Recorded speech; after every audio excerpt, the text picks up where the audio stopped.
Hello friends, welcome back to my new video friends. Today guys we are going to talk about guys how can we on guys find my device in our Realme phone. Friends, you want to on guys find my device in your Realme phone, so friends you can on it. And guys, now let's see how to on find my device in a Realme phone.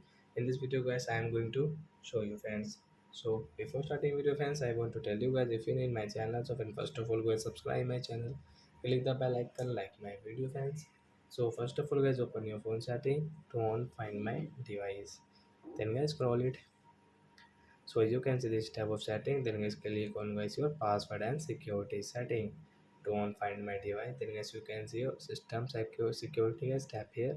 So as you can see your find my device setting, so as you want to on, so as you can turn on your find my device, and guys you can use ways to use find my device. Find my device apps, get in on Google Play, find my device app, open web portable, and as you can see your find my device notification. Unless you want to read more, so you can read more from here.